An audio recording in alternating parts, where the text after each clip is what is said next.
menjelaskan tentang ciri Nabi Muhammad SAW dan para sahabat.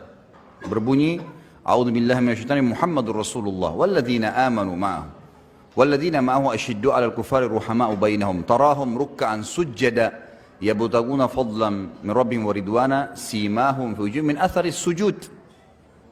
Muhammad adalah betul-betul utusan Allah dan yang bersamanya adalah orang-orang yang sangat tegas terhadap orang kafir dan mereka berkasih sayang di antara mereka. Kalian melihat mereka selalu ruku, selalu sujud. Perhatikan kalimat ruku dan sujud ya. Ada kalimat sujud di sini. Lalu Allah setelah itu menyebutkan untuk mencari keuntungan mereka, kalian melihat di wajah mereka bekas sujud itu. Sujud pakai apa? Hah? Pakai dahi. Jelaslah orang kalau sujud di dahinya ada warna hitam. Dan itu tidak semua orang bisa keluar tanda hitam di dahinya. Kalau antum betul-betul ikhlas sujud, maka baru Allah tandakan tuh. Secara alami memang begitu. Jadi jangan karena ada satu kaum khawarij yang seperti itu, atau orang yang tidak benar, kemudian kita tolak ukurkan, oh kalau begitu orang beriman tidak boleh ada tanda di dahinya. Gimana caranya? Allah sebutkan cirinya memang itu. Kata Nabi SAW dalam hadis sahih, saya diperintahkan sujud dengan 7 anggota tubuh. Yang pertama dahi sama hidung. Pastilah dahi tersentuh dan akan berwarna hitam, gitu kan? Ciri-ciri sudah sangat jelas di kiri para sahabat ini. Memang mereka semua dahinya hitam, gitu. Ada orang itu ditanya, gak penting nyebut namanya, karena orangnya gak penting. Ya ada orang ditanya. Saya mau nanya, apa betul itu dahinya Rasulullah SAW hitam? Apa betul dahinya Rasulullah hitam? Karena bekas sujud dahinya Rasulullah hitam. Apa betul seperti itu? Dia jawab, oh ya memang benar. Memang udah jelas itu ayatnya. Muhammadur Rasulullah.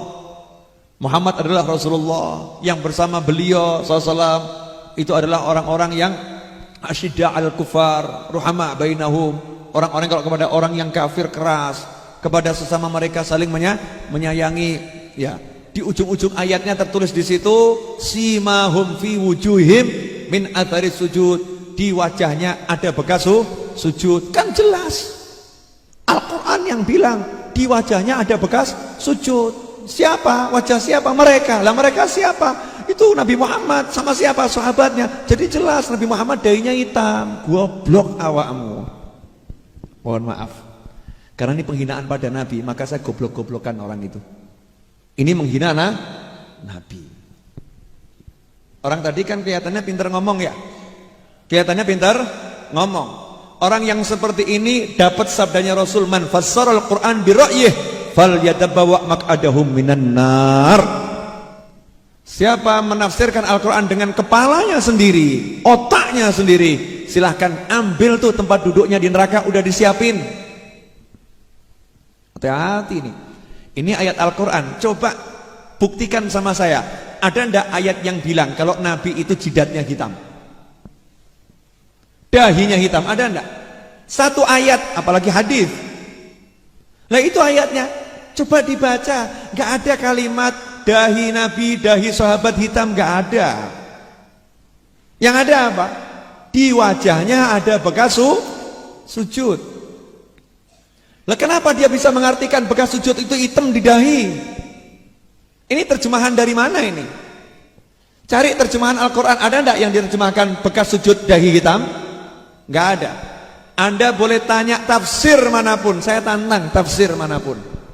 Mau tafsir Jalalain, mau tafsir Qurtubi, mau tafsir Ibnu Katsir, mau tafsir Durrul Mansur, mau tafsir Tabari, mau tafsir Al-Baghawi, apapun tafsirnya. Carikan satu tafsir yang mengatakan simahum fi wujuhim, artinya adalah dahi hitam. Gak ada satu mufassir yang menafsirkan dahi hitam. Nah terus gimana nih sebetulnya? Di wajahnya ada bekas sujud. Nah makanya nanya sama ahli tafsir, jangan pakai kepalamu sendiri. Iya, tanya sama ahli tafsir. Ahli tafsir menafsirkan itu ada 2 tafsir. Enak loh kalau nanya sama ulama itu ya. 2 tafsir. Tafsir yang pertama adalah bekas sujud di wajah tampak di dunia. Tafsir yang kedua, bekas sujud di wajah tampak di akhirat. Yang tampak di dunia ada dua. Satu tampak secara zahir, ada bekas sujudnya, tapi bukan dahi hitam. Apa? Di dahinya kalau habis sholat malam, itu subuh, kalau ke masjid masih kelihatan ada pasir yang nempel. Kenapa? Enggak wudhu lagi, sebab wudhunya belum batal, malam tidak tidur. Sehingga dikenali, ini loh orang-orang kalau malam mereka tidak pernah tidur, karena di dahinya ada bekas tanah yang nempel, bukan dahinya hitam. Jelas kan? Tafsir yang kedua, tampak di wajah, artinya apa? Di dunia ini karena malam itu sujud, terus sholatnya itu banyak, maka pada pagi harinya tampak wajahnya pucat karena kurang tidur. Wajahnya pucat karena kurang tidur. Tampak di wajahnya bekas sujud, bekas malam melek sholat. Ya, tampak wajahnya pucat, sufroh fi wujuhim. Warnanya pucat. Warnanya pucat ketoan. Oh, ini malam gak tidur ini. Tapi karena sholat. Kemudian tampak di wajahnya bekas sujud. Artinya apa? Karena malam itu digunakan ibadah terus. Kalau pagi wajahnya jadi walaupun pucat tapi berseri-seri. Walaupun pucat dilihat enak, walaupun orangnya jelek jadi ganteng, aneh kan? Karena ada bekas sujud, dilihat nentremno ati. Ya, di wajahnya ada tanda tawadhu, merendahkan diri, di wajahnya tampak khusyuk. Itu yang dimaksud bekas sujud di dunia. Lah di akhirat bagaimana? Bekas sujud di akhirat, wajahnya ini di akhirat akan bercahaya lebih dari wajahnya orang lain, sehingga kelihatan, oh itu tuh yang banyak sujud nih, yang banyak sholat, yang banyak sholat, di wajahnya ada bekas sujud. Nah terus bagaimana dengan jidat hitam, Bib, dahi hitam? Ya, itu kecelakaan. Mohon maaf, itu kecelakaan. Artinya apa? Ada manusia-manusia yang kulitnya sensitif, kemudian dahinya hitam, ya nggak apa-apa, jangan dicela, jangan dicela. Memang kulitnya begitu, mau diapakan? Masuk kemudian mau dicat putih, tambah aneh kan gitu ya. Udah gak apa-apa. Tapi itu bukan ukuran kesolehan dan ukuran ketidaksolehan. Bukan ukuran kesolehan dan bukan ukuran ketidaksolehan. Ya biasa aja, dahinya hitam. Tapi itu bukan bekas sujud yang dimaksud dalam Al-Quran. Bukan itu. Terus bagusnya bagaimana? Kalau sahabatnya Nabi bahkan sampai mencela orang yang dahinya hitam. Dicela. Saya 80 tahun sholat, dahi saya enggak hitam. Kenapa kamu biarkan dahimu hitam? Kamu tahu enggak? Wajah itu adalah bagian termulia manusia. Dia harus dijaga, jangan sampai wajah itu rusak. Kenapa kamu biarkan dahimu hitam? Sahabat marah itu sama temennya. Ada orang begitu kan, dimarahin sama sahabat. Artinya suruh jaga, jangan sampai memaksakan diri sujud ben ireng ngono lho, paham toh? Nah, saiki tambah diireng-ireng no. Lain kalau kita udah jaga, kita usahakan jaga kepala kita, sujudnya biar enak, biar nggak bekas. Kok masih bekas? Karena memang kulitnya sensitif, maka tidak jadi masalah. Dan kita nggak boleh suudzon, gue direng-ireng, no, nggak boleh begitu.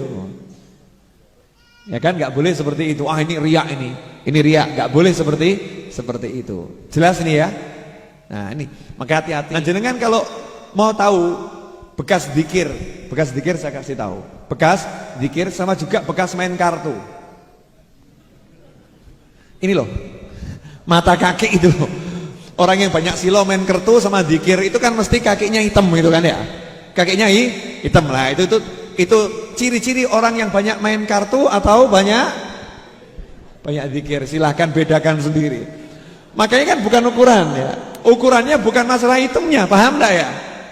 Ya itu ngapal kan. Ya enggak apa-apa kalau hitam enggak jadi masalah. Tapi ukurannya bukan itu, apalagi memfatwakan, oh Nabi dahinya hitam, ini kurang ajarnya luar biasa. Oh, gara-gara dia dahinya hitam terus Nabi disamakan sama dia, ngawur awakmu.